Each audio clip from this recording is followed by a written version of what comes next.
welcome back for another book review. I've said this for like the past 3. I'm sorry that you got the same ramblings, but this is so weird. I can just keep recording. It's so nice. I don't have to stop what I'm doing. This is great. So hopefully I'm not gonna hate the quality of this when I'm done at the end of all of these reviews, because like that's gonna suck. Because I think I had like 5 or 6. I think I have 5 physical books, and then the 6th one I had to return.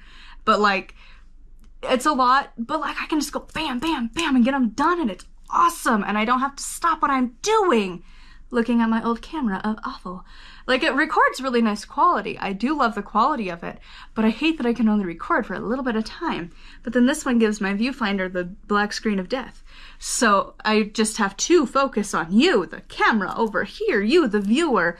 It's weird talking to a camera. Normally I have my flip up and I'm watching myself to make sure like I'm animating enough. I have a tendency to just like zombie face, and like I try not to. I have to actively think about it. Anyways, nobody cares. Onwards to the review. So for today's review, we are talking about this one. So again, this is part of the yearbook series from Llewellyn. I don't know what they're called. That's what I'm calling it. But this is Llewellyn's 2024 Herbal Almanac. A practical guide to growing, cooking, and crafting. Includes companion planting, gardening by the moon, garden plans, and a 12-month-long gardening log. So this is one of those books from the yearbook series that it's mostly articles. Now, I will say this is definitely if you are a gardener.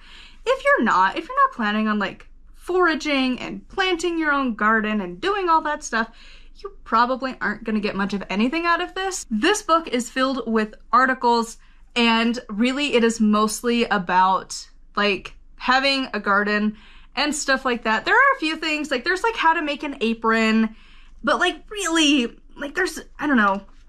Most of this book is really just about like planning and planting a garden. Like having a fruit tree guild. I didn't know that fruit trees were that particular and that you had to do stuff to like the ground around them. I kind of just thought you planted them and they chilled. But no, apparently there's like a whole thing to do. And then there's also like cultivating a hobbit garden. And it's like, cool. Like the one I liked was bucket garden, do's and don'ts. That one was really interesting because like if I'm gonna garden, that's what I'm probably gonna do. And it's like, it's interesting because so many of the like pot gardening things, like the container gardens that I've seen, they don't use food safe containers, and this author like explicitly of that article was like, don't do that. You need to have food safe things. And I'm like, that makes sense. So like, it's really good information. Then you've got a lot of other stuff that like personally, most of this I didn't really care about. Like, so for the cooking, there's like how to make pasta. I'm gonna be so real, I'm never gonna make pasta. I don't think ever, unless it's on my review, like recipe review channel, my spooky little, I think it's called like Spooky Little House Witch. I'm reviving that, but normally that's where I post like cooking reviews and like my shenanigans in cooking. And like, I don't really see myself ever making noodles because that's just like, I've seen it done once. It is complicated and I'm not about that life when I could spend 80 cents to just have it done. So I'm just gonna do that every time. And then there's like Greek to me, a few Greek salads. I have tried Greek cuisine. It is not my favorite. I don't know if it's American Greek cuisine, like we have like Mexican American and like Italian American. Like we have our own variation of all of like the ethnic foods. Like I don't know if it's like that or if it was like truly authentic, but I hated it. It was gross. It was so nasty. It is not my food palette. So like that whole section I was like, no, I know that I'm gonna hate it. I'm like 99% confident it's not for me.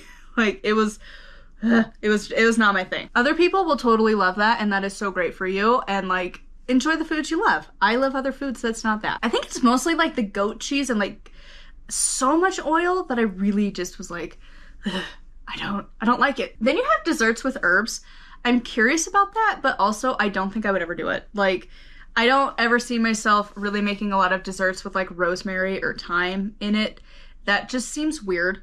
It's a weird flavor combo I just don't know that I would ever love. But maybe other people will. And then we have other stuff like pollen. That was an interesting one. There's herbal remedies for better sleep.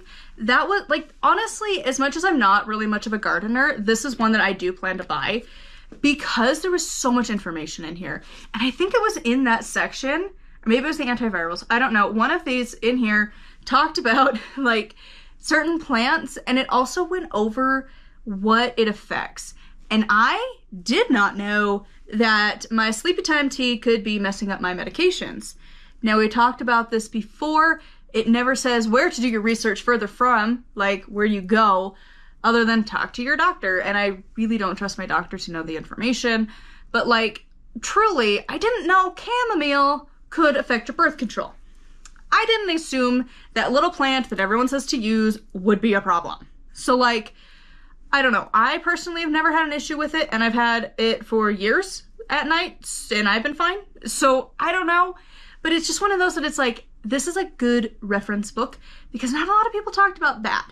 Like, some people will talk about certain ones, but a lot of them kind of just skim over it. So there was just a lot of really good stuff in here. You also have like certain plants that go into a lot of detail, like zucchini, garlic, spinach, which is like, it did make me want to try and grow a zucchini plant myself, and like to maybe try zucchini a little more in my diet. But also like, they're supposed to be really easy to grow. I don't know. I feel like it's, I don't know. I don't know if I could grow it. We'll try one of these days. Like, I would love to have like a witchy garden and like see, but I don't know. Then we have gardening resources. So the companion planting guide, this is really if you're doing like a garden, like it tells you like what plants to put with what, because like they put certain nutrients in the ground and take certain nutrients. And like, gardening is like a whole thing. Like, it is also really complicated, where astrology is like the calculus. Gardening as like a witch, like really truly gardening, is like totally like the biology class. Like, you have to know a lot of stuff. Like, you need to know the hardiness level. You need to know how much it can tolerate. What plants need to go with what, because they take these nutrients, and this one needs this, and this needs this, and it's like really complicated. So like, it's more like the biology class, and like, I'm over here chilling in like fiction writing. That was my courses that I liked. I like stories. I never really liked the sciencey classes and math and stuff. Like, history and English were like my jam. So like, it just reminds me of like the biology classes where you really had to know. It also has stuff like planting your garden and gardening by the moon. And then the little thing it tells you about is this. So you can like have little planning pages for your months. It also has little random stuff like planting bulbs, pruning grapevines. Like, there's just random stuff in here. But yeah, and then it talks about the authors at the end. This is one I really wasn't anticipating wanting to get, because again, I'm not a gardener, but there was just so much information in here that I want to be able to refer back to year after year, that I will probably buy a copy of this one myself. But again, I think if you can get it from the library, it is worth reading through to see if it's stuff that you would care about, because everyone is going to be different. Some people are going to really love this, really love everything in here. It's going to totally hit home. And other people, you're going to be like, there's nothing in here. And it depends on you. So anyways, I would love to hear your thoughts on this one in the comments down below. Huge thank you to my patrons. I'll have their names somewhere on the screen. If you would like to support me and get access to exclusive content, it is patreon.com/nightwillowcrafts. It is over there that my audiobook of my more recent book is available, The Death Journey.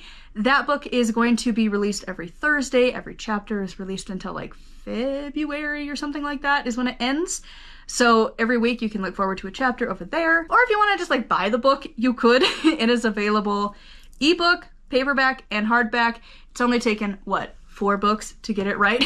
So anyways, it's available in all of the formats. You can find links on my blog. It is always linked in the description. Until next time, thank you so much for watching, and blessed be.